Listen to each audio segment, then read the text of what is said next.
तो ये विकार हैं, ये घड़ी भर में सब नष्ट हो जाएंगे, ये सब तुम्हारे गुलाम बन जाएंगे, ये सब भाग जाएंगे डर कर। कब?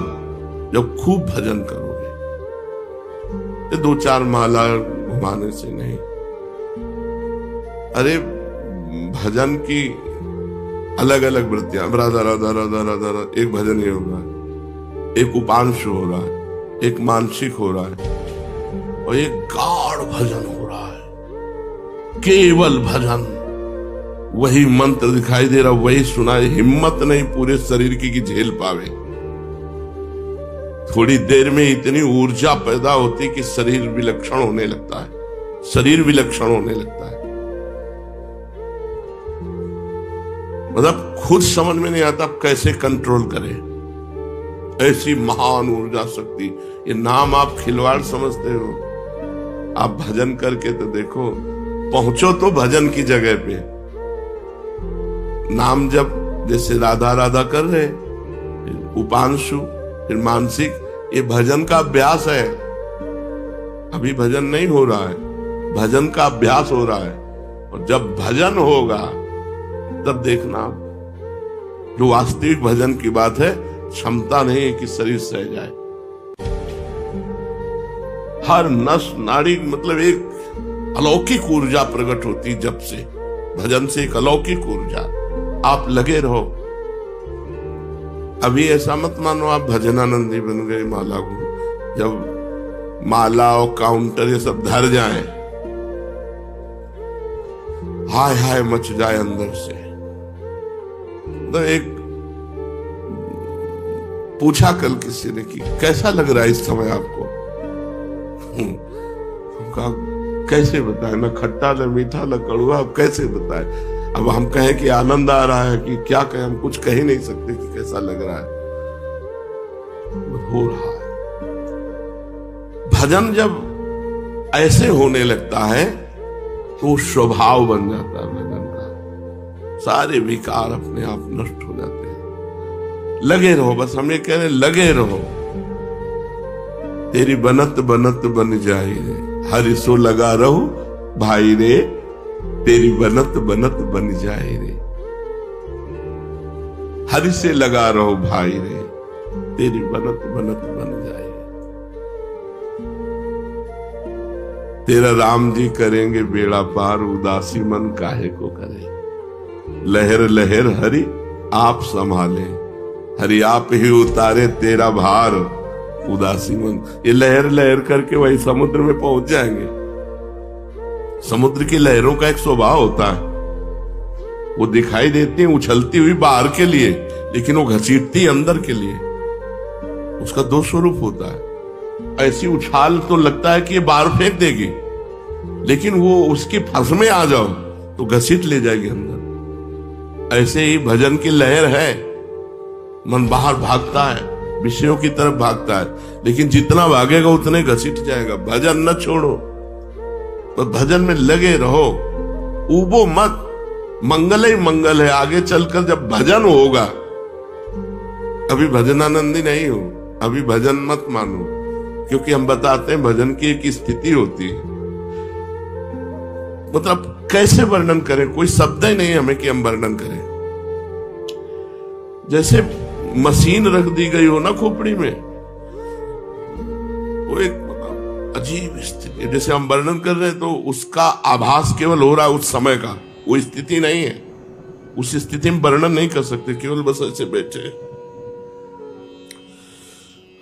बस ऐसे हो रहा है, चल रहा है। मतलब उसमें कोई जप नहीं कि हम जप कर रहे हैं, एक अलौकिक स्थिति। भजन करते करते करते तभी कहा गया कि महापुरुष जन जो 5 मिनट में कर लेंगे वो तुम 24 घंटे में नहीं कर पाओगे। 5 मिनट में, एक क्षण में उनका जो चिंतन बना वो वही पहुंचना है।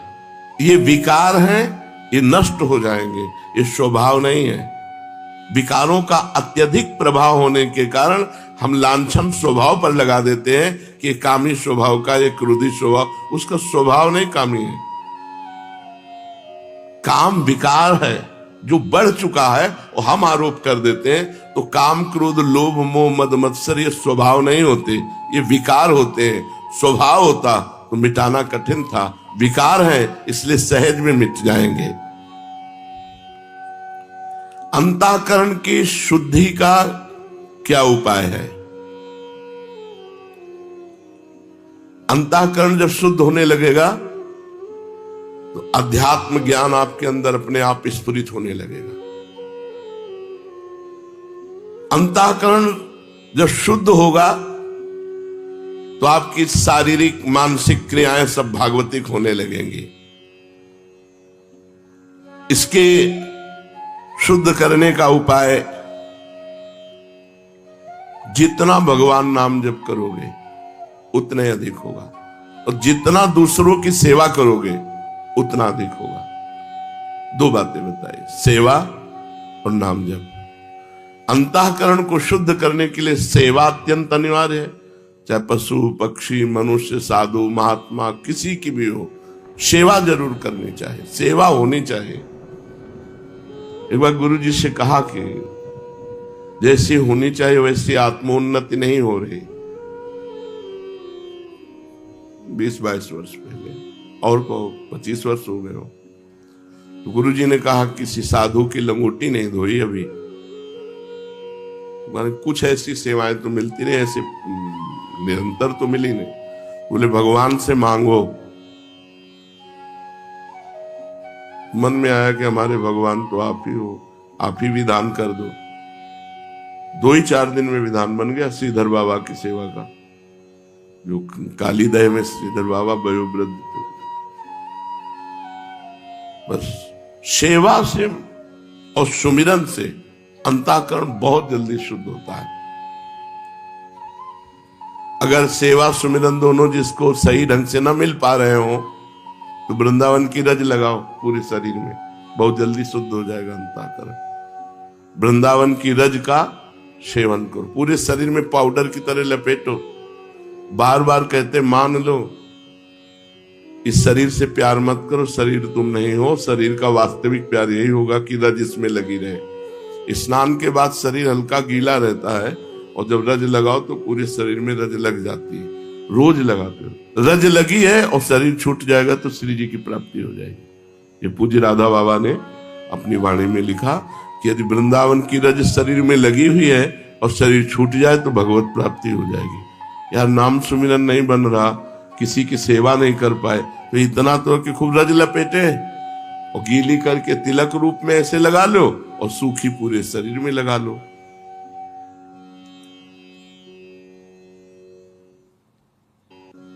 हमें कब ब्राह्मी स्थिति प्राप्त होगी? भगवदाकार स्थिति। वैसे वही बिल्कुल चाह नहीं होती कि हम कोई भजन का उपाय कर रहे हैं, एकदम जैसे पैर रपट गया आप गए, ऐसा होता है। जैसे पैर रपट गए गए एकदम। अब उस समय फिर कोई है कि नहीं है उससे कोई मतलब नहीं, शुरू हो गया अपना स्वभाव और प्रभाव शुरू हो जाता है। बोले ब्राह्मी स्थिति हमें कब प्राप्त होगी?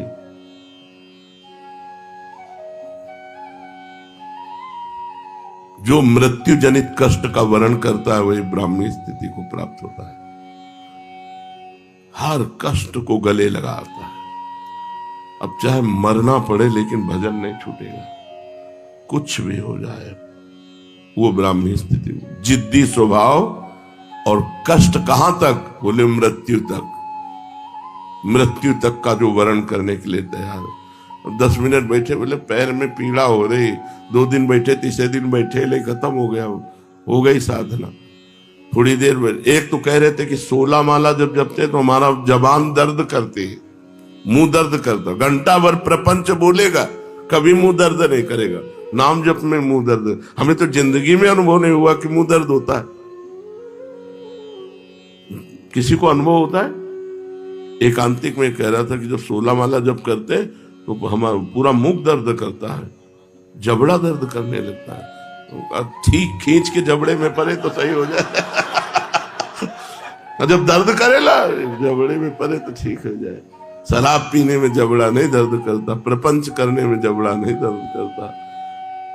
नहीं, भगवान के नाम जप करने में दर्द होता है ऐसा तो मुझे समझ में नहीं आता। आनंद होता है, पाप के कारण ऐसा अनुभव होता होगा, हो सकता है पाप के कारण ऐसा अनुभव होता है कि पाप अधिक हो तो अरुचि, जब जिसमें अरुचि होगी तो उसमें परेशानी तो लगेगी ही, जब रुचि प्रकट हो जाए फिर क्या।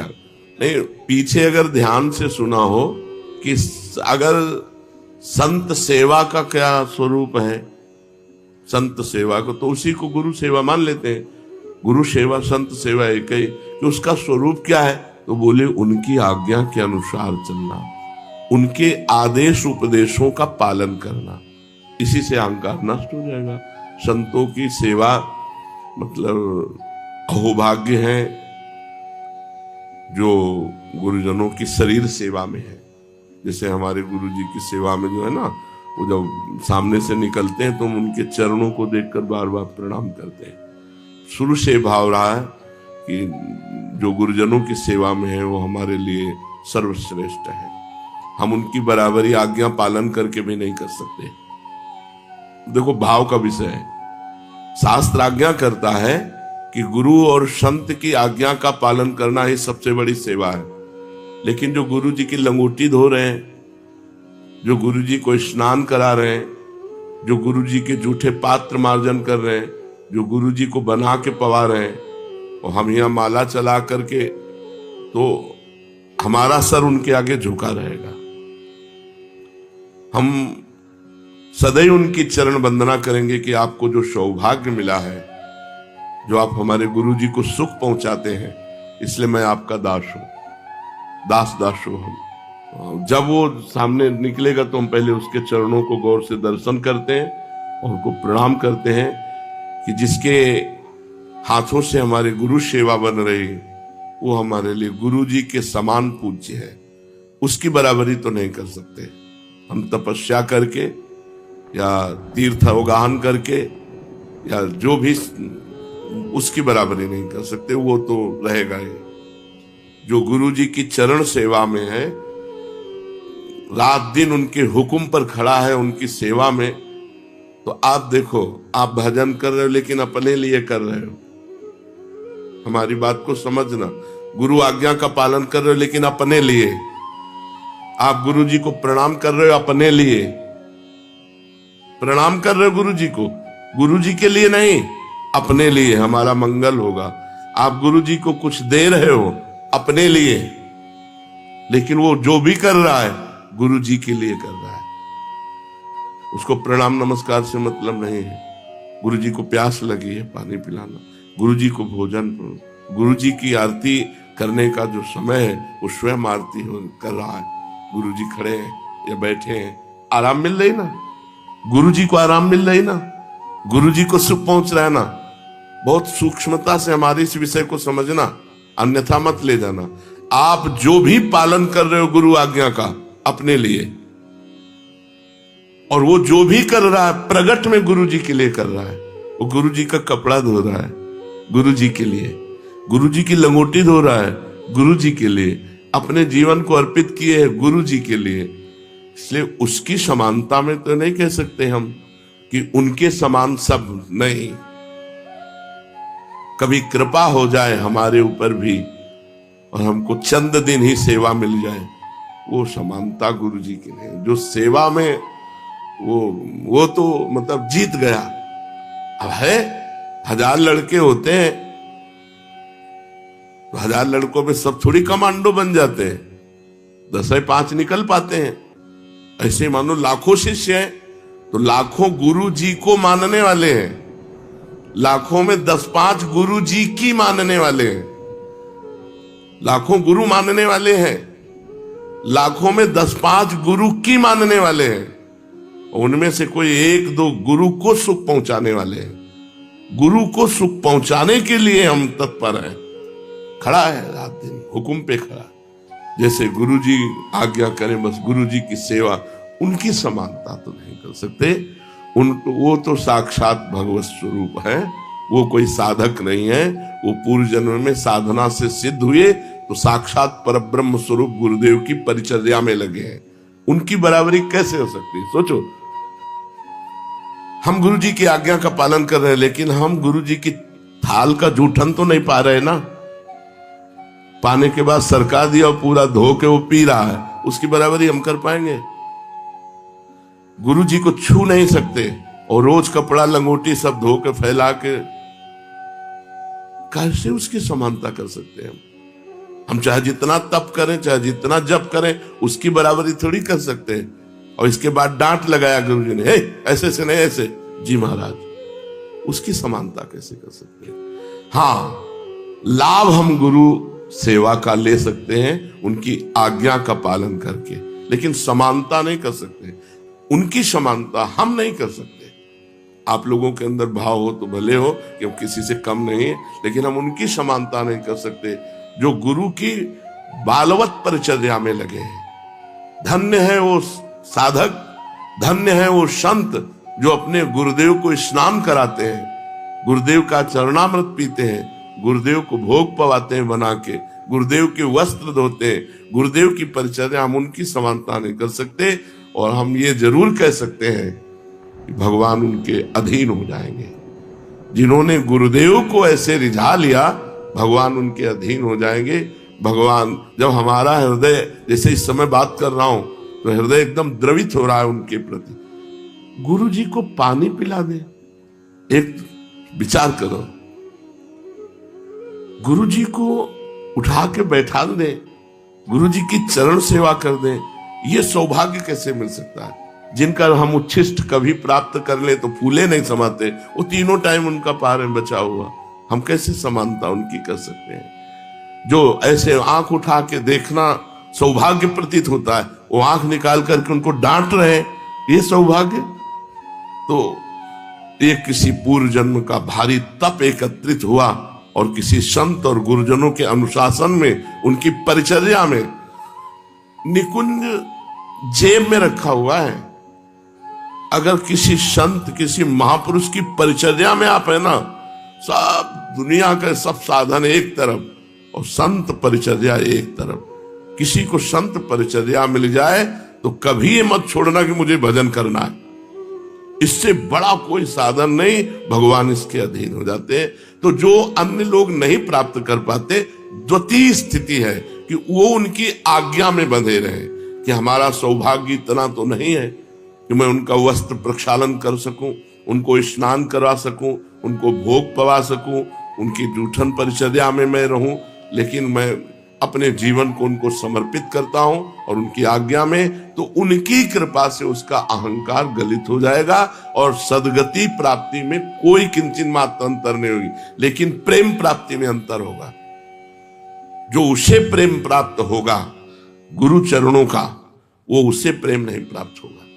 नहीं, सब आप देख लो, जो हम कह रहे हैं इस बात पर देखो। आप प्रणाम करते हो अपने लिए, आप जप करते हो अपने लिए, आप गुरु बनाया है अपने लिए, गुरु के लिए क्या कर रहे हो? ईमानदारी से देख लो, ईमानदारी से वृंदावन में बैठे हो, आप अपने लिए कर रहे हो, गुरु के लिए? बोले मेरा जीवन गुरु का जीवन है, मैंने गुरु को दे दिया। अब अगर गुरु जी हमसे यहां जूता साफ करवाते हैं तो मैं गुरु, उसका हो गया जीवन। बस आप समझ लो, मेरा जीवन गुरु के लिए है। अगर वो मुझे 100 किलोमीटर दूर रखते हैं तो मेरा इसमें क्या दोष है? अगर मुझे वो शरीर सेवा नहीं दे रहे, इसमें मेरी क्या? पर मैं गुरु का हूं, उनकी आज्ञा पे चलूंगा, मेरा जीवन तन मन प्राण उनका, उसको वही गति प्राप्त होगी जो उनकी परिचर्या में है, क्योंकि वो गुरु आज्ञा में है। तो गुरु आज्ञा में जो है वो गुरु की परिचर्या ही मानी। किसी भी संत की सेवा करें हम, जैसे हम पूज्य श्रीधर बाबा की सेवा, तो हमारी गुरु भक्ति बढ़ी और हमारा इष्ट प्रेम बढ़ा। उनकी सेवा से हमारे इष्ट प्रेम में विक्षेप नहीं हुआ, गुरु भक्ति में विक्षेप नहीं हुई, पर व्यवहार नहीं है। सेवा से मतलब है केवल, जैसे किसी भी संत, अब कोई बीमार संत है, किसी अन्य संप्रदाय का है, आप जाइए, आप उनकी सेवा परिचर्या कीजिए, पर श्रद्धा और विश्वास अपने गुरुदेव और इष्ट पर होना चाहिए। अगर इष्ट और गुरुदेव वाला श्रद्धा विश्वास कर लोगे तो उनके जो चल रहा है वही तुम्हारे चलेगा, तुम्हारे गुरु के जो चल रहा है वो नहीं चलेगा। ये भी बात ध्यान रखने की बात है। परिचर्या हम करेंगे, लेकिन श्रद्धा और विश्वास पूर्ण अपने गुरुदेव का। मैं अपने गुरुदेव की आज्ञा से आपकी सेवा कर रहा हूं, मैं अपने गुरुदेव की प्रसन्नता के लिए आपकी सेवा कर रहा हूं। मुझे आपसे कोई फल या कोई उपदेश या कोई सतमार्ग नहीं चाहिए। मुझे सतमार्ग मिल चुका है, मुझे उपदेश मिल चुका है, मुझे फल मिल चुका है, मुझे गुरुदेव मिल चुके हैं। उनकी आज्ञा है कि अगर संत सेवा मिल जाए तो करना चाहिए, तो मैं संत सेवा मान करके कर रहा हूं, आपसे कुछ चाहिए नहीं। तो उसका कभी भी परमार्थ नहीं बिगड़ेगा। जब तक संत सेवा न मिले तो नाम जप, वो घर में ठाकुर विराजमान है, खूब भजन साधन करो, लेकिन इच्छा करो कि काश कभी कोई ऐसे वयोवृद्ध बीमार शरीर की हमें सेवा करने को मिल जाए। वृंदावन में तो सब संत ही हैं। देखो, एक बीच में एक माई इतनी तपस्विनी थी, संपूर्ण वृंदावन की रोज परिक्रमा लगाना, संत सेवा करना सब, और यही महीनों रख करके राधा नाम कीर्तन करके, और उनका शरीर पूरा। तो ऐसे भगवान दे देते हैं। कभी कोई ऐसा भजनानंदी मिल गया और उसकी सेवा बन गई तो हमारा देहाभिमान। पर सेवा सेवा है। जब तक सेवा न मिले खूब नाम जप करो, खूब, और आकांक्षा करो कि शरीर से कभी किसी की सेवा बन जाए। बहुत जल्दी अंतःकरण शुद्ध होता है और अहंकार रहित होता है। सेवा की बहुत बड़ी महिमा है।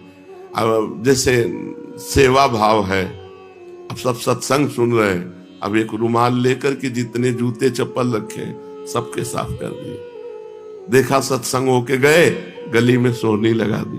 ये सेवा नहीं, सब संतों की सेवा बन गई। समय मिला, कारपेट साफ कर दिया। कितने संत बैठ करके सत्संग सुन रहे हैं। ये सब संत ही तो है, चाहे सफेद हो चाहे तो, जो भगवान में चित्त जोड़े वो संत। सेवा की कमी नहीं है। अगर हम सेवा करना चाहें तो बहुत सेवा है, चाहे काम से, चाहे द्वेष से, चाहे राग से, चाहे भक्ति से, कैसे भी अवतार के समय जो भगवान से जुड़े वो परम पद को प्राप्त हुए। भगवान के अवतार के समय हम लोग भी होंगे, कीड़ा मकोड़ा, दीमक, चींटी चीटा जो बने होंगे, तो हमारा उद्धार नहीं हुआ।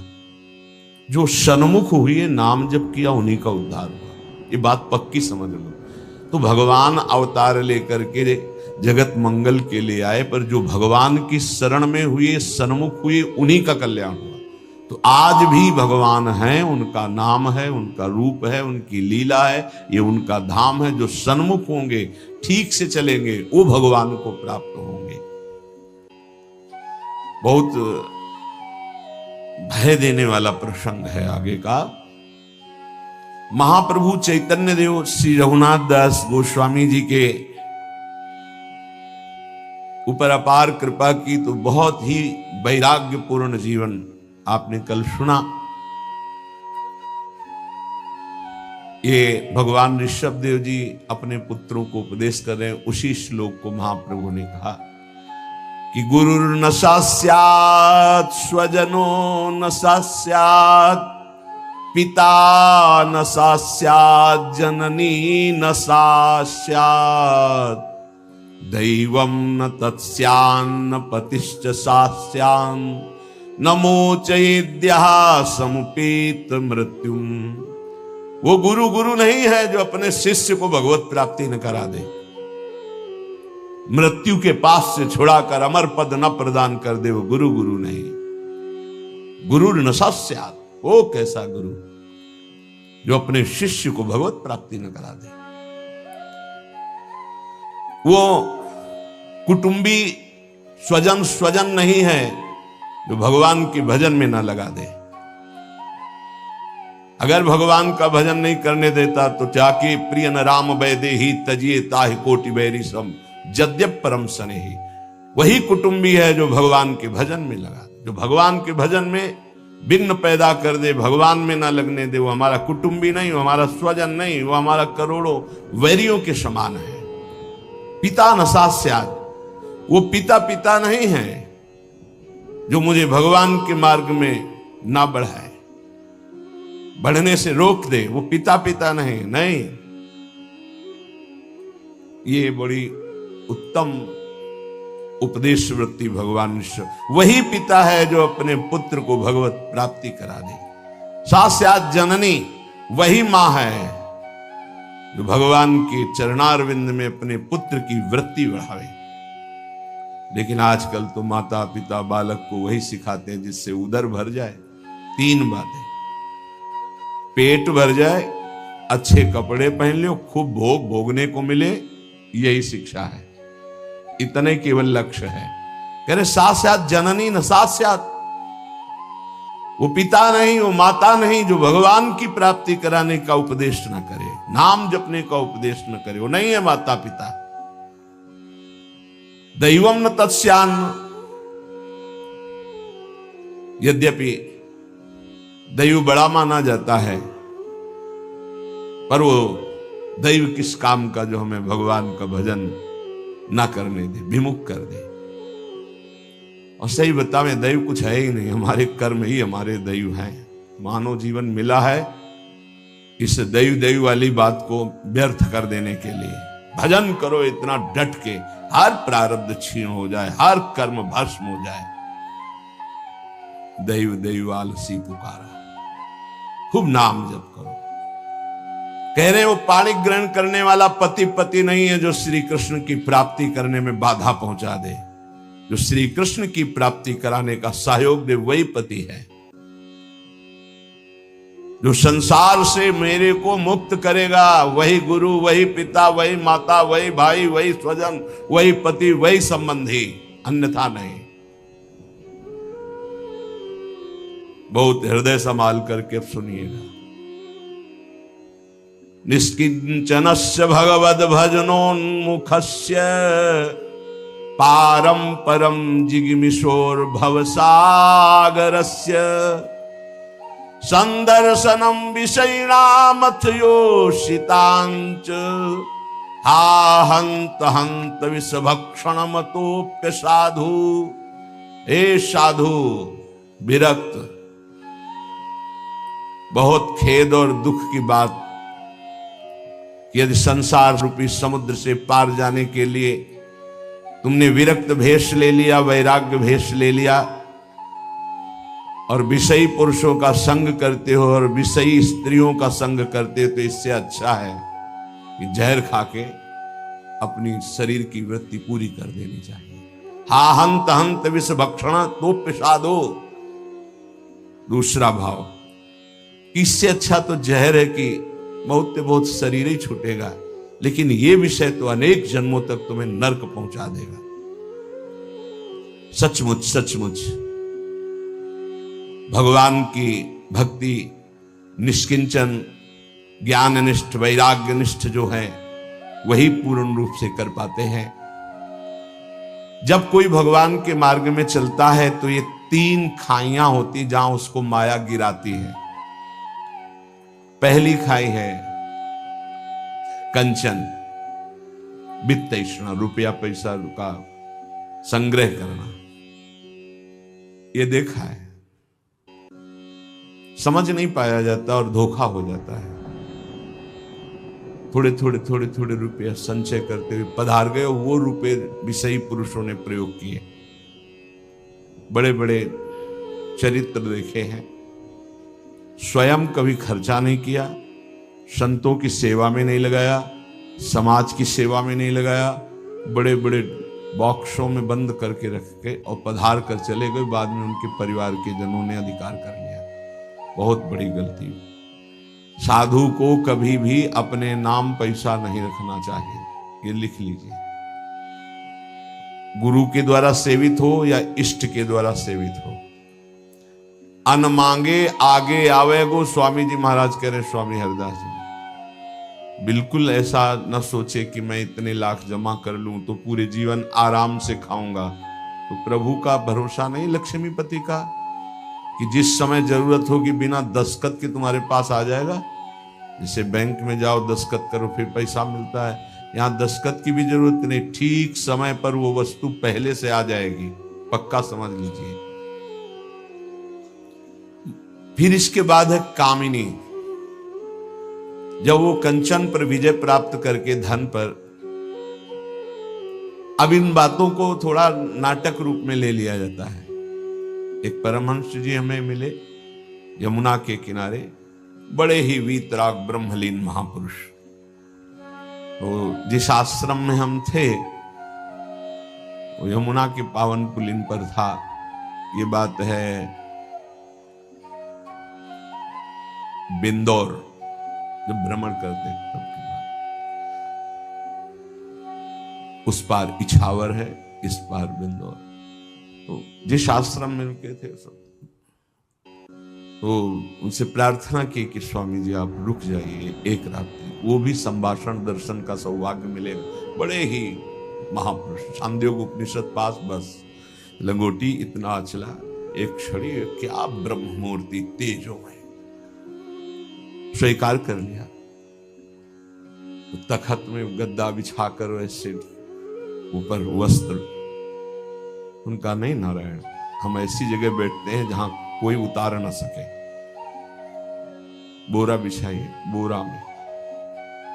वो स्वामी जी आपके लिए नहीं, ये यहाँ की मर्यादा, संतों की मर्यादा पर ये गद्दा, ये इसके ऊपर पलंग पोष, ये संतों की मर्यादा नहीं होती बेटा, जमीन में बिछाओ। ऐसे एक एक चेष्टाएं उनकी थी कि थप्पड़ की तरह पड़ती थी। तो उनका महाराज यहाँ के महंत कौन है, तुम हो? उनका नहीं महाराज जी, हम तो यहाँ विचरण करते हैं। अच्छा अच्छा अच्छा, यहाँ के महंत कौन? उनको बाहर गए हुए हैं। और महाराज जी वो भी बहुत त्यागी, पैसा नहीं लेते, पैसा नहीं लेते। इतनी जोर बालवत हंसे कस के, बोले आश्रम उन्हीं का है जी, पैसा नहीं लेते। नहीं तो ये कैसे चलता है? तुमका जब वो जाते हैं और कोई दक्षिणा देता है तो ऐसे अचला में बंधवा, फिर तो जो हंसे कि आपसे अचला में बंधवा लेते, पैसा लेते नहीं। क्या यार, तो लोग का क्या नारायण तुम भी विनोद करते हो, ये है क्या? तुमका सही महाराज जी छूट। बोले जब यहाँ आते तब तो उनका जो सेवा में रहते हैं वो खोल लेते हो, फिर ऐसे कार बेटा इसे त्याग नहीं कहते, इसे त्याग। उसी दिन उनके साथ कई दिन 60 किलोमीटर एक सांस में चलते थे। हमारी तो हालत खराब हो गई, पीछे भागते हुए। हमको स्वामी जी 3 दिन के आगे चौथे दिन नहीं चल पाए। ब्रह्माकार वृत्ति लिए कमंडल 60 किलोमीटर तक चले, न खाना न पीना न कोई बोल दे स्वामी जी कुछ पालो तो पाले, नहीं बोले तो एकदम पुष्ट।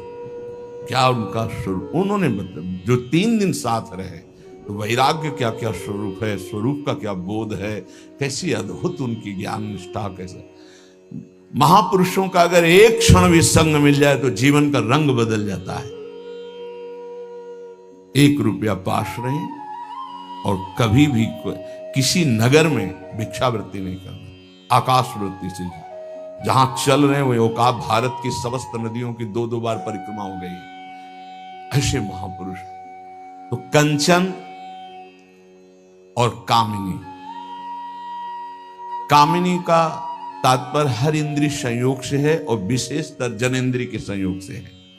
जब साधक क्रॉस करना चाहता है माया को, कंचन को क्रॉस कर गया, तो फिर कामिनी का आकर्षण, जिस कोटि का महात्मा होता है, साधक होता है, जिस कोटि का, अगर वो मृत्यु लोक की किसी कामिनी से परास्त हो सकता है तो उसे भेज दिया जाएगा, नहीं तो फिर स्वर्गलोक, और नहीं तो फिर ब्रह्मलोक। और जब यहां से लेकर ब्रह्मलोक तक के भोग उसे परास्त नहीं कर पाते, तब रिद्धियां सिद्धियां, इसके बाद भगवत प्राप्ति। एक परीक्षा का क्रम है। फिर तीसरा है कीर्ति, मतलब पहले में ही जैसे 1 लाख चले तो पहले में ही बहुत मार के गिरा दिए गए कंचन में, फिर कुछ बचे तो कामिनी में, फिर जो बचे तो कीर्ति में। जो कामिनी कंचन कीर्ति तीनों को पार कर गया, तभी वो कहा गया को एक पाव भगति जिमि मोरी, वृष्टि शारदी कहूं कहूं थोरी। जैसे शरद में कहीं कहीं वर्षा होती है, ऐसे कोई बिरला मेरा भक्ति को प्राप्त, वही बिरला जो इन 3 पर विजय प्राप्त कर लेता है। इनमें ऐसे सुखों का आकर्षण ब्रह्मा जी ने रखा है, कामिनी कंचन कीर्ति। ऐसा लगता है तो भगवान तो मिल ही जाएंगे, देख लेते हैं। कंचन तजना सहज है, सहज तिया का नेह, मान बड़ाई ईर्ष्या दुर्लभ तजनाए। आगे जो मान बड़ाई बहुत बड़ी मंजिल अच्छे अच्छे साधकों को गिरा देती है। चलन चलन सब कोई कहे, बिरला पहुंचे कोई। एक कंचन एक कामिनी दुर्लभ घाटी, 2 मार के गिरा दे। एक कंचन एक कामिनी, ये लांबी तलवार, आए थे हरि भजन को बीचे दीने।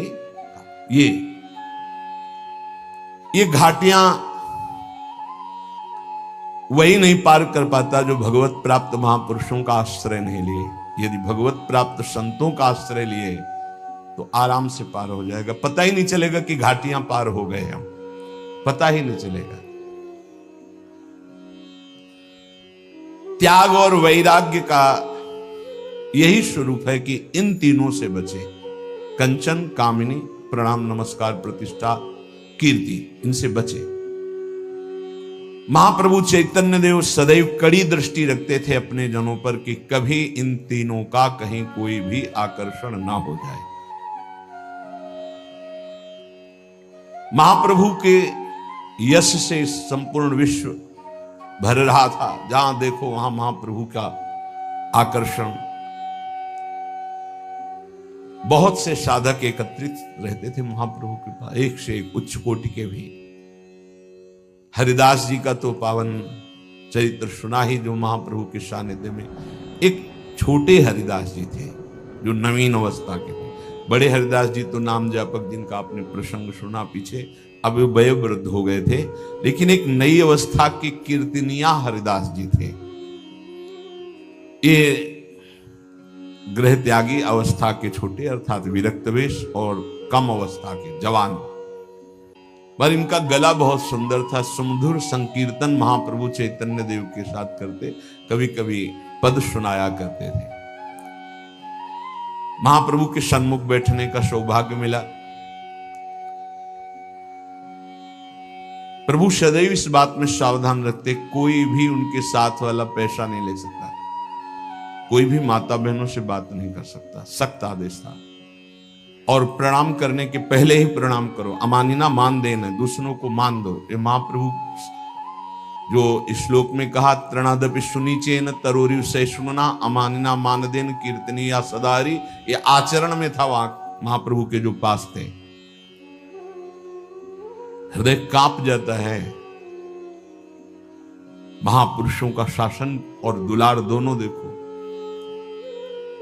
भक्तवत्सल महाप्रभु गौरांग देव, जब कभी कोई प्रेमी भक्त निमंत्रण करता तो उसके सुख के लिए चले जाया करते थे। एक भगवानाचार्य नाम के विरक्त वहां विराजमान थे, तो उन्होंने महाप्रभु को निमंत्रण दिया।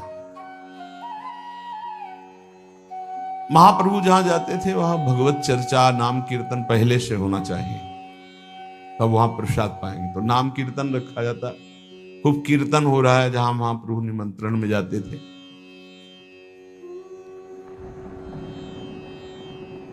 जो निमंत्रण किए थे उनके छोटे भाई का नाम गोपाल भट्टाचार्य था। दूसरे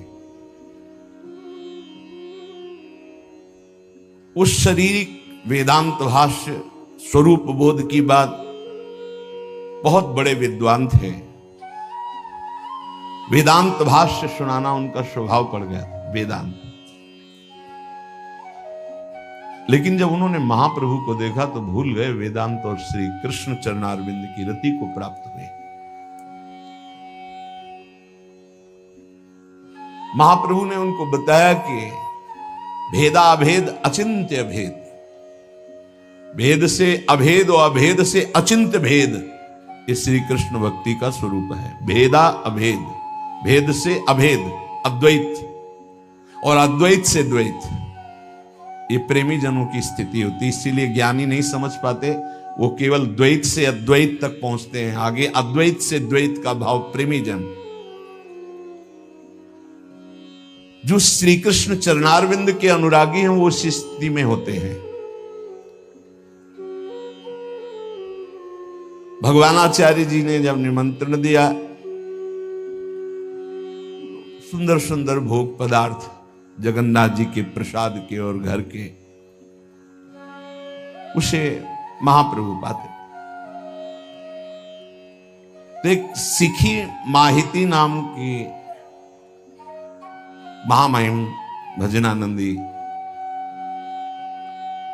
उनके मुरारी नाम के एक छोटे भाई और माधवी नाम की एक बहन,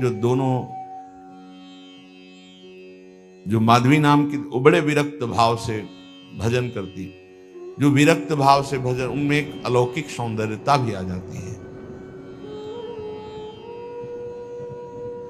तीनों महाप्रभु के निज जन, तीनों इतने स्नेही। माधवी जी तो बहुत तपस्विनी और भजनानंदी, महाप्रभु के चरणों में अनुराग था। महाप्रभु ने श्री जी की सखी मानते थे। स्वरूप दामोदर राय रामानंद जी, सिखी महती और माधवी देवी, ये विशेष कृपा पात्रों में। भगवानाचार्य जी ने प्रभु को जो निमंत्रण किया तो उसमें बहुत सुंदर चावल आए महाप्रभु को पवाने के लिए, पर वो छोटे हरिदास जी माधवी जी के पास, वो एकांत रहती थी, उनसे जाके लाए। महाप्रभु के सामने भोग परोसा गया। आचार्य हाथ जोड़ करके पाओ, महाप्रभु से प्रार्थना, पाओ प्रभु, भोग पाओ। महाप्रभु की दृष्टि बदलती चली गई, एक रुद्र दृष्टि आने लगी। ये ऐसे सुगंधित सुंदर चावल कहां से आए हैं? तो सरलता के साथ उन्होंने कहा, माधवी देवी के यहां से आए। महाप्रभु का चेहरा लाल हो गया। कौन गया था माधवी के घर लाने के लिए? उत्तर दिया, छोटे हरदास जी। पता नहीं क्या पहले से था कि लेखनी में तो नहीं लिखा गया, पर कोई था ऐसा महत अपराध का भाव कि महाप्रभु प्रसाद जो था नहीं पाया। एकदम क्रोधावेश में हुए और संतुष्ट होकर खड़े हुए। फिर गंभीर हुए, प्रसाद को प्रणाम किया, जरा किनका मुख में डाला और अप्रसन्न हो गए। सब एकदम शांत गंभीर हो गए कि ये क्या, महाप्रभु का तो स्वभाव ही ऐसा नहीं कभी गुस्सा करना। जरा सा किनका लिया, एकदम असंतुष्ट। गोविंद गोविंद गोविंद सेवा में रहते थे। हाँ महाप्रभु, मेरी आज्ञा का तत्काल पालन किया जाए। आज के बाद हरिदास कभी हमारे सामने, नेत्रों के सामने नहीं आना चाहिए, हम उसका त्याग करते हैं। ये शब्द बहुत बड़ी बात हो गई। आज के बाद ये छोटे हरिदास कभी हमारे सामने नहीं आने चाहिए और हम उनका त्याग करते हैं। अगर भूल से भी हमारी दृष्टि में पड़ गया वो, तो हम बहुत असंतुष्ट होंगे और इसका दृढ़ता के साथ पालन किया जाने तो परिणाम कुछ और होगा। क्रोध में, आवेश में सन्न रह गए सब भक्त। ये कभी स्वरूप ही नहीं देखा था। इतना महाप्रभु असंतुष्ट हो जाएंगे किसी ने सोचा नहीं था। प्रभु के आज्ञा अक्षरशः पालन की जाती थी। गोविंद घबराते हुए स्वरूप दामोदर के पास गए, स्वरूप गोस्वामी के पास, और कहा कि ये भीषण आज्ञा और वो रूप हमने कभी नहीं देखा। ऐसा रूप तो जगाई मधाई के भी अपराध से महाप्रभु का नहीं हुआ था। करुणांध, आज तो बिल्कुल करुणांध। उन्होंने कहा, ऐसा प्रभु आज्ञा तो कभी कर ही नहीं सकते, तो पतित पावन है। दौड़े दौड़े गोविंद और स्वरूप गोस्वामी हरिदास जी के पास गए, छोटे हरिदास जी से, और कहा, क्या पहले भी कोई अपराध होते रहे क्या? क्योंकि महाप्रभु सर्वज्ञ हैं।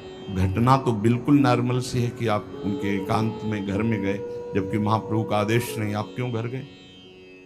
एकांत तपस्विनी साध्वी से आपने क्यों संभाषण किया? वहां से क्यों चावल मांग करके लाए? जरूर कोई ऐसा अपराध पीछे से जो स्पष्ट नहीं है, पर महाप्रभु का एक क्रोध साधारण नहीं है। छोटे हरिदास जी तो एकदम सफेद चेहरा पड़ गया, पसीना पसीना हो गए, होश हुआ। महाप्रभु ने ऐसा आदेश कर दिया। बड़े ही दुख पश्चाताप की